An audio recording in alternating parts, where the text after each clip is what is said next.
79th at Halas, what it is, what it do. Since Bobby Ingram, Curtis Ennis, know that we been loyal even when we wasn't winning. A trusted source for the news. 79th at Halas.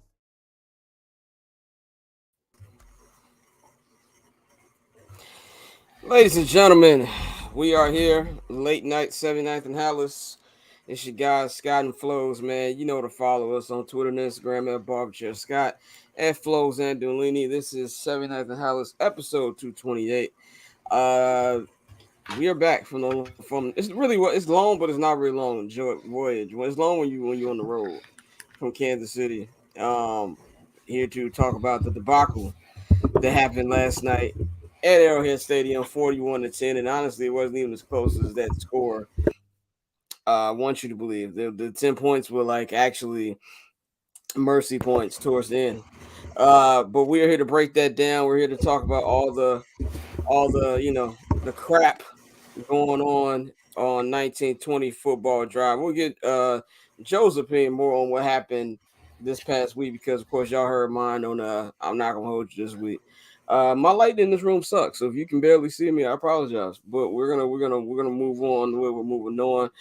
You can follow the Barbers Chair Network at Barbers Chair Net on Twitter and Instagram. Subscribe to the patreon.com/Barbers Chair Network. And of course, 79th Halas, 79th AND Halas, man. And we're here. So what's going on? I know we're both extremely tired, but you more than me. Oh no, it's like I told you yesterday. I'm not really tired as I yesterday after the game I had nothing.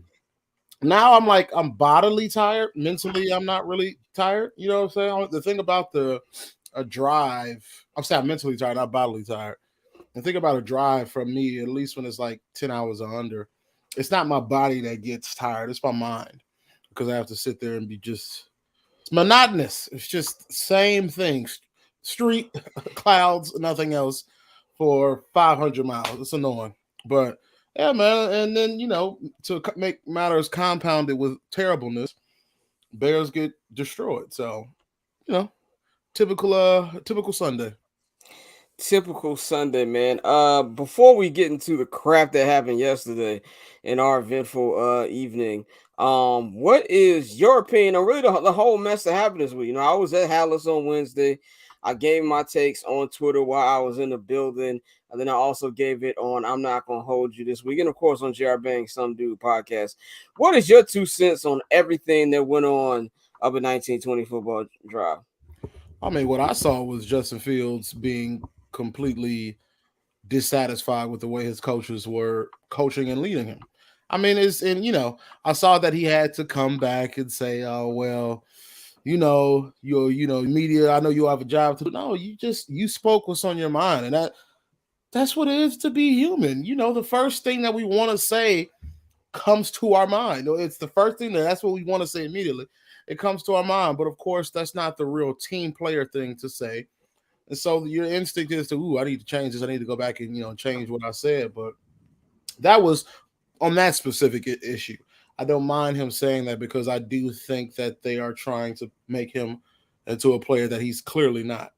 Second, with the whole, Allen Williams thing, I don't know what's happening with bro. I have, he said it was family and health, but I knew that wasn't the whole story because when he had this long thank you letter to Bears and the fans and the community about, I was trying to see if I still had it about, oh man, we're so, I'm so thankful, and then the Bears just said we've accepted his resignation. I'm like, that doesn't really happen.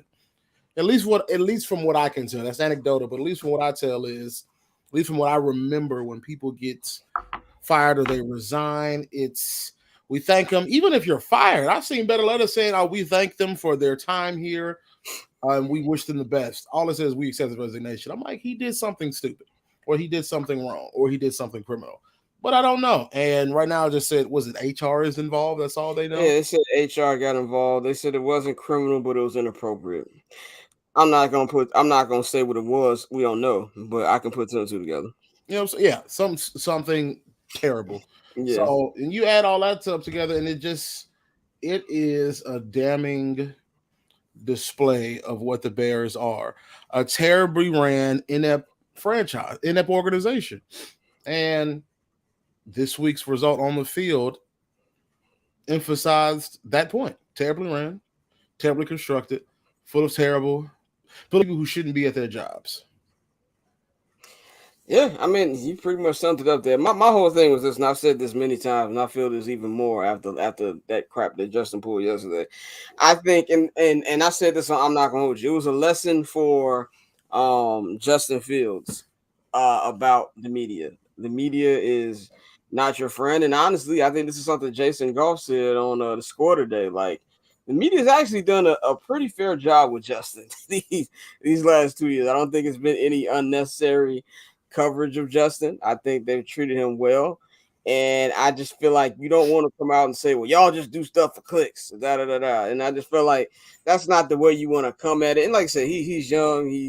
I don't even want to imagine the weight that he's feeling right now. You know, everywhere he's been a winner. I've been following this dude since he was on QB1 on Netflix. You've been following me more closely than me because you're an Ohio State fan. And he's used to winning. He's not used to the crap he's dealing with here. So I can only imagine the pressure and stress that comes with that. And he's probably this is a game he loves. This game's been playing since he was a kid, that he's not having fun right now. So I get the anger that he has. You just don't want to, in the words of Stephen A., you don't want to make an enemy out of me. I'm not having it. You don't want to do that and then put up the stinker that you had last night. That was really my only whole thing with it. Everything else was weird. Like I said, we said everything we had to say about the Allen Williams thing. I think the rumors were crazy. We've named all the ones that were funny to us, but that's just really how it was. But to me, the thing that's just the cherry on top was last night. I mean, you can't, and let's be real, nobody thought the Bears were going to win this game. Even preseason, when the schedule came out, no matter how optimistic you were, when the schedule came out, everybody knew that they weren't going to win this game. So that's not something that we were shocked about. It was the way they came out, and the way they came out was there was no fight, and I don't want to hear about rebuilding. I'm tired about hearing about rebuilding teams and crap like that. You got a team in the Arizona Cardinals who came out, played hard, and gave it to the Dallas Cowboys. You got a team in the Houston Texans who have a way worse roster on paper, and Ohio State quarterback went out there and beat the Tennessee Titans. So I don't want to hear that. This is not just a 3-game losing streak starting the game. This is 13 games in a row. This is the worst stretch, and this is saying a lot. This is the worst stretch of football I've ever watched from the Chicago Bears in my time as being a fan. And I say that because at least there'll be always one side of the ball that'll be entertaining. Even in 2012, when the defense with Mel Tucker was very, very bad, the offense was putting up points. For the first time ever, the offense was putting up 20. I think they were second in the league in scoring during that first Trestman year.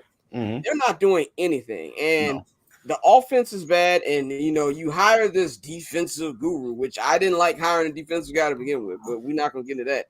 If you're going to hire a defensive guy, at least you hear something like a moan. It is my dog scratching the rug. Sorry. If you're going to get a defensive coach, at least let your defense be good. This defense is ranked last in every category in the NFL since he has taken over as and I know Allen Williams defense coordinator. I don't want to hear that. This is Matt Eberflus defense, and so it's just getting all tiring. And I know shout out Adam Johns. He said in his article today, no, this isn't rock bottom. This is the Bears. There's always more to fall. So that is true. That it can get worse. It probably will get worse. Yep. But right now, at the effort they put on, me and you, we were there. We were in Kansas City. Shout out to everybody watching. I know on Twitter. One of our guys on Twitter said we look defeated. We're not defeated. We're tired. That's what this is. But it's just you can't come out like that. It literally looked like who said it? I think somebody said to me, it was Bishop Sycamore versus IMG. That's what it looked like yesterday. It looked like you said that. Okay, you said that. That's what it looked like. It looked like Oregon versus Colorado this weekend. It looked like every blowout. That the Bears are lucky for two things. They're lucky the Miami Dolphins lost by 50. I mean, the Denver Broncos lost by 52 to the Miami Dolphins. And they're also lucky that Taylor Swift was in the building because every story coming out of Arrowhead was about Taylor Swift and Travis Kelce. And we'll get into that funny story more if you didn't watch my Instagram. But that's what they should be lucky about. And it's just it didn't look competitive. That game was over in the first quarter. And I just don't understand how you're going to get through the next 14 games. If you had any type of not even expectation, hope or optimism for even getting like a seventh seed. That's gone. If you look in the history of the NFL, maybe there's been like maybe only 5 teams who made the playoffs after starting 0-2. 0-3, I gotta look up that stat, but it can't be more than 1 or 2 teams, if any, who made the playoffs after that. So that's dead. Now you got to think about how you're going to bounce back. There's 14 more weeks, 13 more games left. 14 more games left. You know what I'm saying? Like, you got to figure out something. Justin has to figure out something because there is no next year. If Justin goes out there and huffs it up, if Justin doesn't show you something consistently, he's not going to be quarterback of this team next year. Nope. So there's got to be something that's going to happen. We know the Bears traditionally don't fire coaches mid-season. I don't think they've ever done it. Even Trestman, he got the boot after the season. So I'm not, unless they lose the next 2, even then, you never know with this franchise. I'm done predicting what's going to happen. Yep. It's just something's got to give at this point. Yeah, I don't. The Bears will probably have to lose like the next 3 games in. They'd probably have to lose the next 5 for them to say they're probably going to fire somebody mid-season. Unfortunately, the Bears are a team that is their organization is very stuck in their ways because somehow they've convinced themselves that they're a championship caliber team or that their titles under George Halas in the 60s somehow mean something in 2023. And because they have that arrogance and that cockiness, they believe that the ways that they do things are the best. They don't know what it means to modernize. They don't know what it means to adapt. And so they hire people who also don't know what that means. When you are the Kansas City Chiefs, you can be stuck in your ways because you are the title winner. You are the champion. You are the defending champs. You can do that. When there's Chicago Bears who have not won anything since before I was alive, before you were alive, you don't have that right. You have not had sustained success since the 80s. That is the last time you had sustained success. Not here go a playoff. Here go a playoff. No. I mean sustained. So you don't have that right. But I shouldn't be shocked anymore. And so when we got the question, oh man, they look defeated. The Bears can't hurt me. Bears can't hurt me. I can be annoyed, but they can't hurt me because I saw that after the Super Bowl. After the Super Bowl where the Bears lost to the Colts, that was rock bottom for me. And on top of that, now that I am covering this team and I have a little bit more, just a little bit more impartiality, and I could say, I realize this is who it is. This is who it is. You all Bears fans like to get on Dan Weeder and say, oh man, Dan Weeder is just he's a pessimist. No, he's covered the Bears long enough to know this franchise sucks ass. And I'm at that same point too. When I walked out, I said, man, I'm Flo's Weeder from now on. I said, because I'm just realistic with this team. It's like with Justin. Justin is a Buckeye. Of course, I've loved the Buckeyes my entire life. I want him to succeed. Do I think he will succeed as the Bears quarterback? No. And this type of thing, I think it broke it. Maybe he wasn't the guy to begin with. I don't know. But I do know this organization cannot develop talent. You get Caleb Williams here, he will probably be terrible. And so we were talking about Patrick Mahomes, and I had a few conversations with people on the 79th page. I was like, imagine if Patrick Mahomes would have been here. He probably would have sucked because the Bears don't know what it means to develop talent. Everything they do is backwards. In a league where defense does not win championships anymore, offense wins championships, you hire a defensive-minded coach who's going back to a stock 4-3 defense that doesn't really stop anything. And when you have a team that is down personnel-wise in terms of skill, you don't switch up your scheme so you get more creative. You do very simplistic let's send a linebacker through the B-gap. Like nothing. I saw one overload last night, and the overload worked. But when you're struggling so much with your personnel, you don't have the interior. You if you're watching Monday Night Football, you don't have the Jalen Carter in there. So what do? You disguise. Something as easy as a stunt. Something as easy as, what? You have your guard and your tackle on your right side. I'm going to put 3 defenders on there. You better choose somebody to block. That's what I mean by overload. They did that once. They did that once, and then that shifted to offense. I was looking at Justin Fields' passing chart. Either everything was line of scrimmage or everything was like 20 yards downfield. And you would say, well, Justin want to get the ball out. Sure, part of that is Justin Fields' fault. Other part of that is nothing designed to get the ball out quickly or to get the ball out to an intermediate game. And that's a shame. I think I saw one slant last night. Slant. I mean, if you hop on Madden right now, the first play is quick slants. I want to say every Madden ever, you just click offense, playbook, single back, quick slants. It's the first play. And that's not even something the Bears are choosing to do. This is such a terribly run franchise. And I I can't really, and it goes back to John's point, is that this is the Bears. There's always rock bottom. So I wonder, when you're George McCaskey or you're Virginia McCaskey, though she doesn't make day-to-day decisions, do you ever take into account what people say about your team? Does what people say about your team matter to you? The Bears are a laughing stock around sports. I didn't say the NFL. Not the NFL, sports. I said sports. When you think of a terrible franchise, you think of the Bears, the bad news Bears. They're terrible. It's a joke. This is a joke of a team. You should not root for them. You should not waste your money to go to Soldier Field. You should do something better with your life, because the Bears suck. And this performance just epitomized it. Now, in the realm of possibility, maybe the Bears are close to, breaking something out. I don't know, but I'm not seeing it right now. I see a team that is terrible, that doesn't know how to play modern football, and they're going to continue to be this bad. And I have no hope of it getting better. It's at the point where I said maybe last year, a couple of years ago, I don't care who the Bears sign. The Bears need to have players that work well. If I look at the Eagles defense, there are some names that stand out. But more importantly, I see guys who are willing to just do what it takes to win. Do what it takes to win.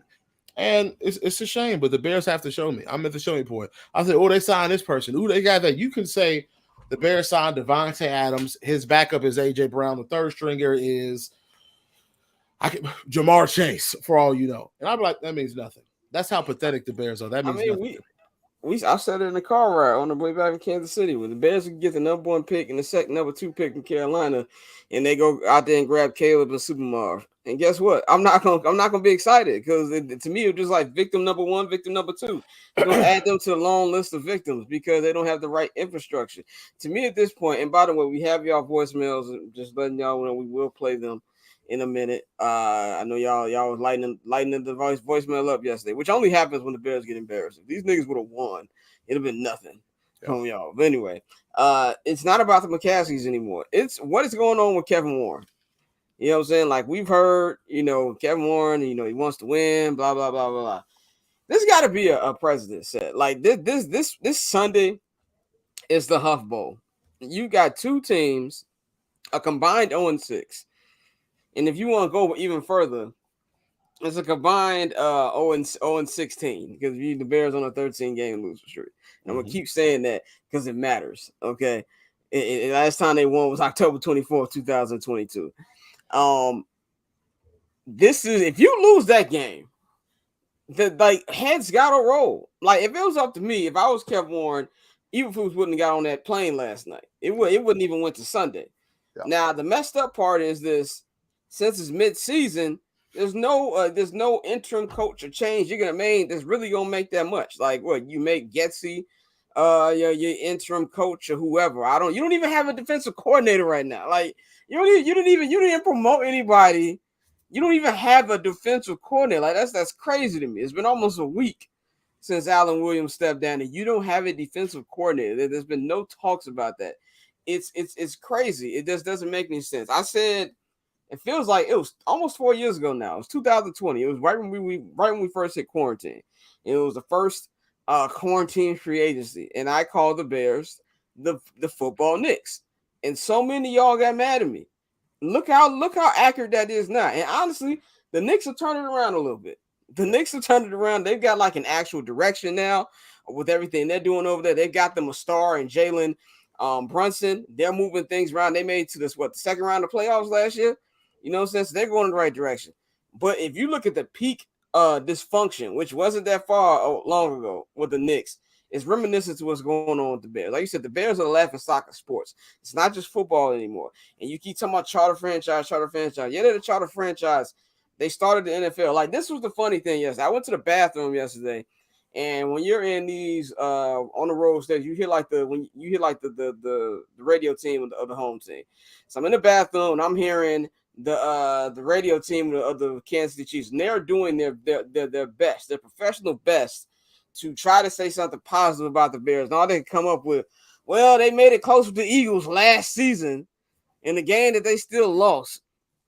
And it's pathetic. You know what I'm saying? Like, I was sitting in the end of the press conference room. By the way, shout out to everybody who reposted my question to Patrick Mahomes. It got a lot of hits. Shout out to Jonathan Hood on J Hood and Cap Show on ESPN 1000 for giving me a shout out. I also got a shout out on 6-7 to score. Shout out to anybody who put that out there. But I was sitting there like we were talking about this, Joe. We left Arrowhead. Why every time we go to a different stadium, we see how professional organizations are run, just from the way the stadium is. You know what I'm saying? Everything's professional. Everything feels like $1 billion franchise. Unlike the Bears, everything is top notch. Like the press room was luxurious. Like it just looked nice. And I was laughing. I asked one of the Kansas City beat reporters, like, what's it like to cover a winning team? He was laughing. I was dead serious. Like, y'all in here looking refreshed. Y'all look happy. It feel like a family environment. And then, you come back, you were in the Bears press conference room. It was everything but that. You know what I'm saying? So it's just to the point where I'm more than in wait and see mode. A lot has to happen for me to give this team the benefit of the doubt. And it's just like, it makes it like I said at one point yesterday, covering the team gets old. Like, I've been covering this team for 2 calendar years now. I have seen 4 wins spanning over 2 coaches. That is ridiculous, man. And it's been 4 seasons for me, or my 4th season, and I enjoyed the pandemic year more than I am now. And the pandemic year featured no fans, so when Bears touchdowns would happen, it would more than likely just be the people next to us who were talking. That's how bad this year is. And I just think to myself, if the Bears have talent, because the Bears clearly have talent on offense. Someone like Khalil Herbert, there's no such thing they're rarely feature backs anymore in the NFL. It's typically a tandem, or it's typically a running back by counsel. And someone like Roschon Johnson, Khalil Herbert are fine and would be in the running back council on almost any NFL team. Yeah, but even if it's like run creative runs, like outside of those who have someone like a CMC or Derrick Henry, they do fine. Looking at DJ Moore, Darnell Mooney, Chase Claypool, these are the people who are talented enough in their jobs. They can do fine. Chase Claypool can do fine as your 2 or 3. DJ Moore is clearly your number 1. You have talent there. Justin Fields, who showed promise last year, can do at least a standard, solid game managing job. But when none of these things work, your question has to be, what is the organization doing wrong? Now, it's funny, I heard a few Bears, actually it may have been a Chiefs reporter, who was laughing at comments from some Bears fans say, I guess it's just the coaching after Justin's abysmal play. I was like, no, Justin's terrible. He's probably not the guy. Nothing I can do about it. But then the more I think about everything, I was like, yep, he's probably not the guy. But, man, there's something wrong with that team. Because if Joshua Dobbs can come into the Chiefs in no training camp, just come up Cardinals. Come to the Cardinals, no training camp, and just come out of nowhere and is able to be more than serviceable, really good. What does that say about the Bears? When you have had, you talked to Matt Eberflus and he said, maybe it's not having the preseason, not having this. I said, no, that's just not a good excuse. That's not a good excuse. The fact that you didn't have preseason, which means we should see probably some false starts, some players not knowing where they're going. You should see what's going on in this Rams Bengals game right now. That's the lack of no preseason. You know what I'm saying? Seeing some, lack of maybe, a player forgets a route. A player, for instance, like when you saw Cole Kmet and DJ Moore in the same passing lane last week, I was like, clearly we need to practice more of that. That single play you can understand. But when you're having plays that don't allow the ball to get out quick, that are either it was week 1, it was just screen, or it's this week where it's just we're going to run up the A gap, we're going to run up the B gap, which we call a dive. Crazy. It's when you don't do things to get the defense to have to adjust, instead of the defense saying, well, we know what's going to happen, you have to start to think what's going on organizationally. So either is Luke Getsy is regressed terribly, and I thought Luke Getsy had a span just like Justin did. I said this is not bad. These play calls are not bad. You look at like Justin's Packer run. He had the Packer run. We did the little shimmy dance. That was a design run. It was a good call. You knew the corner was blitzing off the edge. Because it's blitzing off the edge, you knew Justin would. Because typically, if you see them cave down that hard, what do? The quarterback pulls and goes. This person stayed on the edge. Justin Poole goes, shimmy them, touchdown. Great play. Great call play. But what happened that both him and Justin said, what is happening? And that's when you start to wonder organizationally, there is a problem. And unfortunately, it's because I think the Bears don't put enough experienced people in positions to succeed. The most experienced person who is in their right position is Kevin Warren, which why Kevin has to do something. Yeah. Kevin has had opportunities and has done this before with other teams. So now it's time for him to put people in position to succeed. Kevin Warren is 59 years old. And before that, he was with the Vikings before that. Was with the Vikings for 4 years. He was also commissioner of the Big Ten. He was a vice president with the Detroit Lions, with the Rams. He's done this since like the 90s. So he has had enough experience to know the job's not getting done. And because he's experienced, I expect him to do something. Someone like Ryan Poles, his career progression makes sense for him to become a general manager. That's perfectly fine. Maybe not with the Bears, though. Why? Because the Bears have a habit of putting people who are either unexperienced or are just getting to that level in positions that are very important. And the Bears don't need that. The Bears need a veteran general manager, a veteran CEO. They have the CEO to lead and to build that culture. So then let's say you hire somebody who was a general manager who ran successfully, and now it's like, all right, you're going to come to the Bears. Who was the Cubs general manager? Well, he's not anymore. He was the Cubs general manager. He's with the Red Sox. Theo Epstein. And what was Theo? Successful. And what did he do when he came to the Cubs? Broke a curse. Successful. And so now who came after Theo? Jed Hoyer. Jed Hoyer was Theo's assistant GM. Literally, that is how it's done. I have no problem with someone like, I'm not a Cubs fan, but if I was a Cubs fan, I was seeing Jed. I said that makes sense. You were under Theo. You were groomed for the position. It makes perfect sense. Poles was none of that. And so do you bring in someone like Matt Eberflus? Yes, it eventually happens with defensive coordinators become head coaches. The Bears don't need that. The Bears need experience. The Bears need to bring people who already have a championship mindset, not even if it's just a championship winning mindset, to right the ship. And then you get people behind them that you groom to the position of being in those elevated roles. And because I don't know if it's cheap. Is it cheap or do you just? I don't think it's cheap. I don't think the cheap has ever been an issue for the Bears. Oh no. Funny thing is, I don't mean monetarily. And what do you mean? I mean, do you just not care to put all of your effort into finding someone who's experienced? I just think they got stupid people who making the at least football stupid people who making the decisions around there. You know, even with Ryan Poles. This is why I say Ryan Poles is not going to get fired. And I know a lot of people want Ryan Poles to be fired. I can't even really judge who Ryan Poles is right now. But Ryan Poles technically didn't get to pick his coach, and he didn't get to pick his quarterback. You know, but both of these were given him. Justin was drafted by Ryan Pace.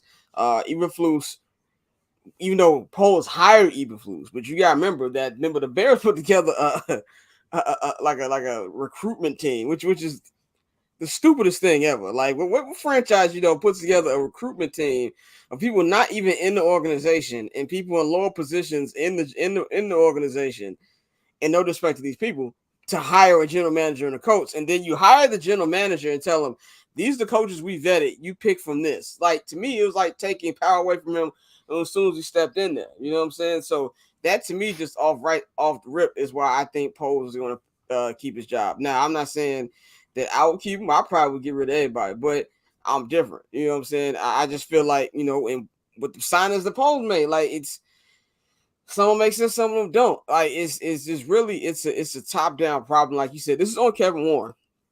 Kevin Warren was given full control by George McCaskey to run this operation. So he doesn't have to run anything by anybody. And if he's upset and he knows the vision, like, imagine you trying to get a new stadium done and you got a crap team. It doesn't matter how nice that stadium is if you have embarrassment, as your team. Like, it's not gonna matter. You need to fix that first and then worry about the other stuff. And as far as Bears fans are fed up. This is probably the most fed up I've ever seen this fan base. Yesterday we saw somebody throw their Bears jersey in the middle of the Arrowhead like it was Bobby Schmurder throwing his hat. Like, and that's what makes me angry about it, because it's like Bears fans are supremely loyal. Now, we can sit up here, like I always said, Bears fans really don't know the game of football, and I'm going to continue to say that. They're very passionate fans. Most fans don't know the game of football. Yeah, that's true, but I don't deal with most fans. I deal mainly with Bears fans, so I just see from their experience. But that's because they're passionate. You know what I'm saying? Bears fans are extremely passionate, and despite everything that's going on, how many Bears fans did we see yesterday on the way into the stadium? A crap ton. a crap ton of them. You know what I'm saying? Like, and they don't deserve this, and it's getting ridiculous. Like, I personally don't see how they turn this season. Playoffs is out the question. You shouldn't be thinking about playoffs. You should be trying to think of a way that they can make this team look respectable, fight hard. And at this point, at this point 5 wins will be a miracle. Like the way this starts, if you scratch out 5 wins, to me that's good. And Justin looks good. Like something's got to click. You know what I'm saying? Like I'm not saying I think it will. I'm not. I have zero confidence it will. I don't know. I'm picking them to win Sunday just because I feel like the law of average. Like you lost 13 in a row. Some got to give, right? You playing up against a team that gave up 70 points. If you can't score on this defense, now granted, Miami Dolphins offense is way better than the Bears offense has probably ever been in franchise history. Yeah. But if you can't put up points on this defense, and if you're the Bears defense, you can't get to the shell that used to be Russell Wilson, then there's no hope. Because we talked about this yesterday in the booth. Now, these next 4 games, I say winnable, and I only say winnable. No game for the Bears right now is winnable. And these are closest to winnable that you're going to get for the rest of the season. You got the Broncos at home, 0-3. You're going on a short week against the Washington Commanders, and you come home against the Minnesota Vikings, who are also 0-3. And then you go, you're home against a team that is just ridiculously like terrible in the Vegas Raiders. That's your chance. Yeah. I'm not saying that that's going to happen, but that is your chance right there. Yeah. So, let's see what you got the messages queued up. Well, I just want to add to your point. It's like I said, a lot of Bears fans, forgive me, my allergies are killing me. A lot of Bears fans are saying, well, yeah, it's clearly this. We get rid of this, we're good. Like we get Caleb Williams is good. We get a better play caller is good. The enemy is the organization. The organization has to change from within. Until that happens, don't expect anything. Hold your breath. No, don't hold your breath. Sorry. Don't hold your breath. You're going to be dead. So let's see. We have, I'll just start from the top. I think this is J.R. Bang. Hello, my name is J.R. Bang. First time caller, long time listener.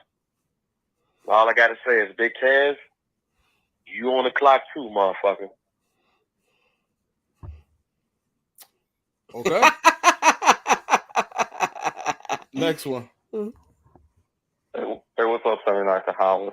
This is Jay calling from Kaiser City. I'm calling halftime of the Bears game where they're getting boat race right now. And my dad said something funny. He said he would genuinely believe that Mount Carmel could, beat the Bears. And went to Mount Carmel and, he probably wouldn't be lying because the Bears are just out there. They're getting boat raced right now. So, appreciate y'all. Appreciate the work you do. Appreciate the show. That's it. Thank you. Hear the pain in that man's voice. Yeah, that just sound like it didn't sound like there was. That just sounded sad. It just sounded sad. Yeah. Next one. I am begging at this point, to any and all of the people who get me stuff for Christmas, for the love of God, please do not get me any Chicago Bear memorabilia or anything like that, because this team absolutely fucking sucks.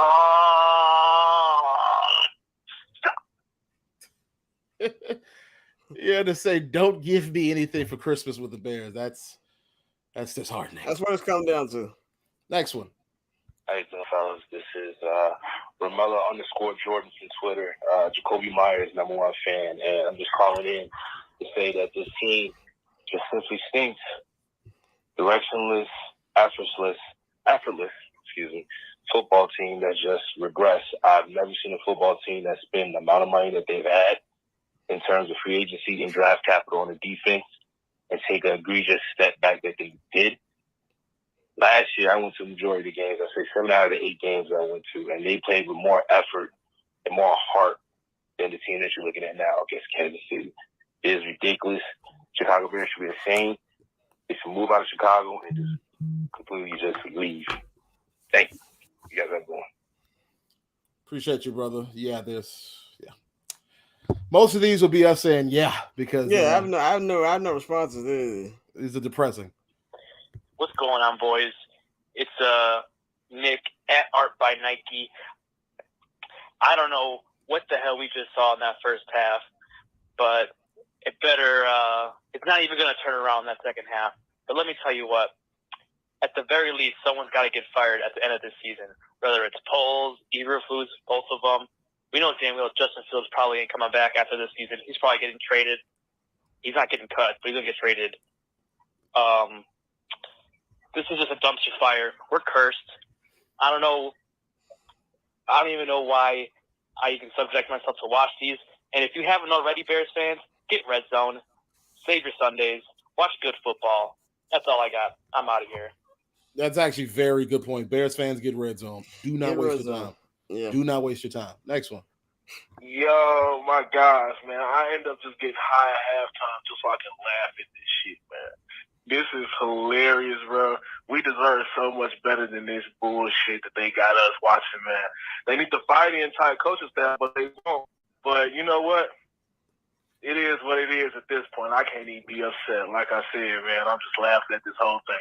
All right, man. Keep doing y'all thing. Yeah. Appreciate you. What's up, y'all? I just want to start this voicemail up with some positivity. Shout out to y'all. Y'all have done big things, and the way you've grown from the beginning. I've been following y'all for a while, and yeah, I can't wait to see what y'all do in the future, for real. As far as this game, yeah, we fucking suck. Offense sucks. Defense sucks. Special teams sucks. Coaching sucks. It's all bad. I don't know where we go from here. And I think Scott's is the best, man. The way QB1 looks, he just don't look right, man. If you look at the stats, he's literally worse than Trubisky was. And it's not even close either if you actually look into it. And whether it's the coaching staff or organization or if he just stinks, I don't think that really matters anymore. Nope. At the end of the day, he stinks. And I think upgrading quarterback needs to be priority number one in the offseason. Yeah, that's it. No, I agree wholeheartedly. And that was just such a great point. It is. I don't know if he's terrible or he stinks, but I'm not sure it matters. And I don't think it matters either. And yeah, Trubisky was better, and we shit on Nagy a lot. But one thing Nagy knew was, okay, Trubisky can't read defenses. So what am I going to do? I'm going to get the ball out of his hand. And when I can't get the ball out of his hand, when I need to get the ball out of his hand, he has to hold it more, throw far, make a play for your receiver to catch it. They did that with Trubisky perfectly for 2018. And, okay, I know, and Trubisky rarely got out of his reads. It was literally panic. We've seen Justin read his field. So if you know Justin can do that, simplify it for him. You got 3 reads here. You got 2 reads here. You got your first one. You don't see anything, improvise. You don't see anything, take off.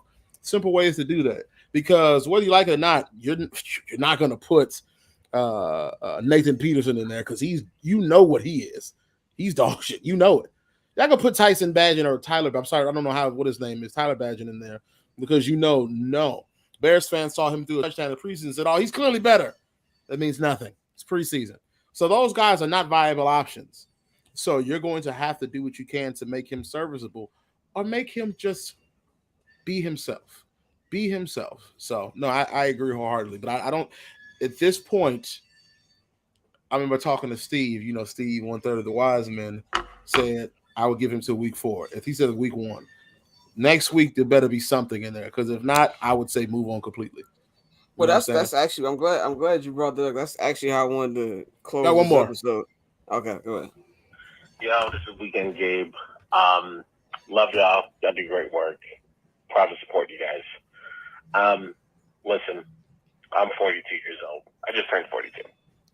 And I've seen some really terrible Bears teams. But this one is absolutely the fucking worst. I can't rally behind anything that this organization continues to do. I don't know if it's ever going to get better. I don't know how much pain as a fan, as a supporter of this organization, I can continue to endure. I almost hate watch now. Today I was almost wishing that the Bears didn't score, in hopes that maybe tomorrow we might wake up and there might be some significant changes or firings or something to just give us the belief that anybody gives a fuck inside the Bears organization. And that's just not good. That's not good at all. I know you guys are close to it and actually see it up front, and I follow what you guys have to say online and on the pods. And from your guys' own reporting and being inside the building, it doesn't look like things are really changing much different than what we're hearing in the reports from the media. So, anyways, good work. I'm going to go, cry myself to sleep again on this Sunday night. Keep it up, guys. Good work. Peace. You see the theme of all these voicemails. We appreciate everybody for leaving your voicemail. It's depression, bro. Like this, you know what this is? This is like when you break up and you finally in the acceptance. You're in the acceptance phase of it. Like you finally accepted what happened. And that's exactly what you see from these Bears fans right now. And it's sad to listen to. It's sad to watch, man. Like this is a fan base that comes out, they support every time. It doesn't matter you know what I'm saying, what the record is, it doesn't matter any of that. They come out and support.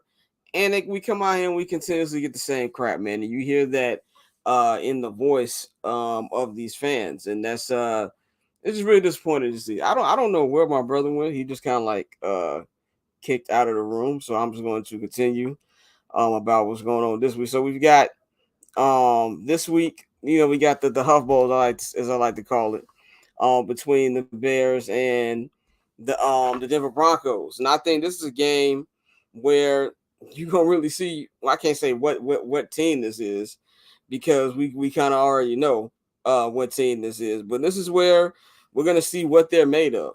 You know what I'm saying? Like this is a team that you're going up against a team that gave up 70 points. 70 American football points is disgraceful. And you can't lose this team. There's absolutely no way that you should lose this team. You should actually blow this team out. I'm gonna give a full in-depth breakdown, and here he's back here. Sorry. But yeah, I was talking about the game on Sunday. How do you see that going? Because I'll give my full breakdown and preview on I'm Not Gonna Hold You on Friday. My Bears gut, which will be my standard for most of the year, is they're going to lose, and it'll probably be 30-14. You know that bad? If I was thinking reasonably and not using that Bears PTSD, I would say the Bears probably win convincingly. Justin and them say that they're close. This is your game to prove it. You should win this game by 3 scores. You win this game by 3 scores, you look good. We'll see. That's my thoughts. Yeah, I think they'll win, but I definitely don't see it being convincingly. I think they have no choice but to win. I feel like they have to win. They have to win 100% on on Sunday. They have to win, and it has to be convincingly. But they're not. They're gonna win by like a field goal because that's just how the Bears are. There's gonna be nothing sexy about this win on Sunday. I don't think it's like Justin. I think we'll have an okay stat line. Like I think we'll have a couple touchdowns, but I don't think it's gonna be anything that's gonna blow me away. And then I think what would be a stat line that would blow you away? 300 yards for the first time in his career, which is nuts. He still doesn't have a 300-yard passing game. Doesn't CJ Stroud have 2? This is the 2020. This is 2023 offense in the NFL. He still does. Yes, this is 30 starts. He's not have a 300-yard passing game. 300-yard passing game, no interceptions, at least 3 touchdowns, and I need to see him getting that ball out quick. If I see that, there's life here. Yeah. Let's see if he can do this against the Commanders. Let's see if he can do this against a terrible defense in Minnesota and Vegas.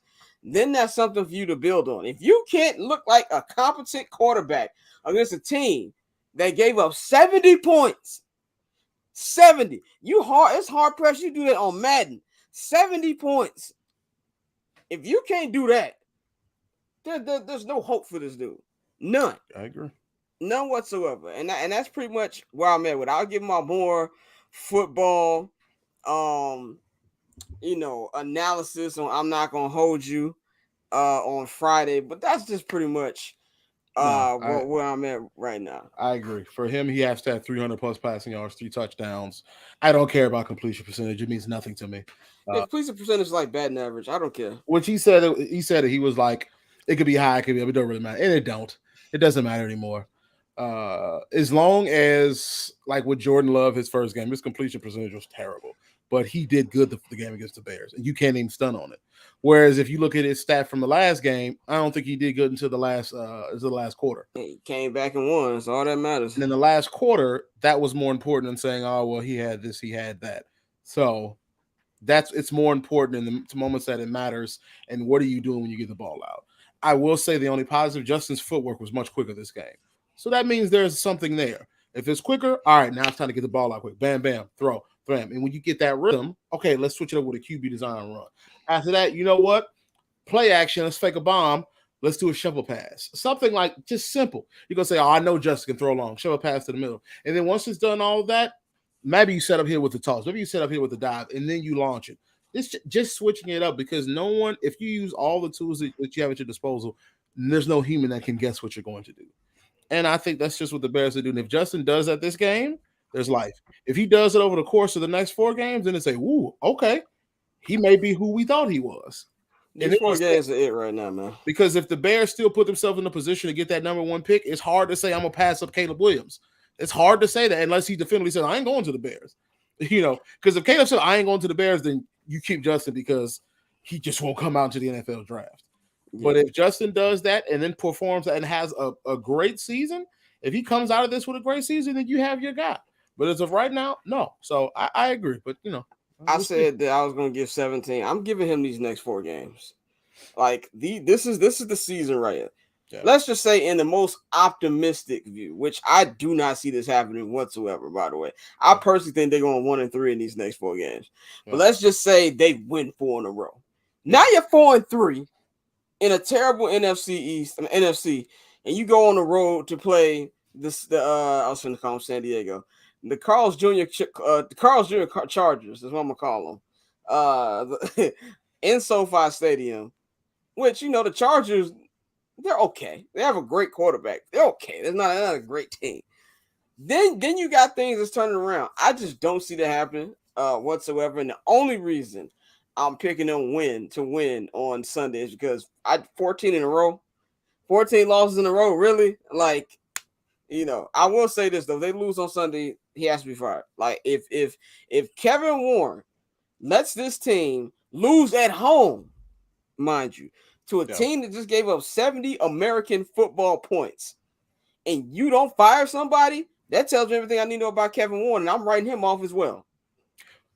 I don't care if Lou gets his interim. It ain't got nothing to do with who's the best coach for the rest of the year. It's sending a message that this will not be tolerated. You know what I'm saying? You said, how many times has every time we hear Kevin Warren speak, championships, not championship, championships. So obviously he wants to change the culture. You can't allow this crap if you're trying to change the culture. Somebody got to go. They lose this team on Sunday. Like, and I mean the same day. By the time me and you were walking down to that press conference room on Sunday evening after that game, and if they lost, we better be getting a notice from Bears PR. Coach, I better see Kevin Warren walk past me with expedience. Yeah, and I want to see him walk up to the podium. We thank Matty Eberflus for his service for his 2 years or 1.5 year here. We've decided to move on. Yes, exactly. If I don't see him with that big bunk suit that he be wearing, if he don't come down with the bunk suit from the wire, if I don't see Kevin Warren with the bunk suit walking down that corridor, if they lose to the Denver Broncos at home, if I don't see that, that tells me everything I need to know about this organization going forward, that nothing has changed. Yeah. And that's where I'm at with it, man. So that's all we got. I think that's all we got for y'all today. This podcast actually went longer than I thought it was going to be because both of us are running on E. Literally. So I'm going to be, if you missed the live stream, I'll be uploading this on all the feeds tonight, even Patreon. We're going to upload the on-field video, everything like that. Shout out to everybody in the comments who commented. Zach in our chat says he better be walking with the bunk cigar too. I agree with that. He got a big kid like that. That's what Bang said. Big Kev under surveillance. If they lose on Sunday, they don't fire somebody. So yeah, that's what I'm at with it, man. You know to follow us on Twitter at BarberChair Scott, at Flows Andolini. Follow the Barbers Chair Network at Barbers Chair Net on Twitter and Instagram. Follow 79th Halas, 79th AND Halas. Subscribe to the Patreon. I might have said it already, but patreon.com/Barbers Chair Network. Summer sessions will be back tomorrow. We took 1 week hiatus, but we'll be back tomorrow. No, I'm not going to hold you today because of travel, but we will be back on Friday, previewing week 4.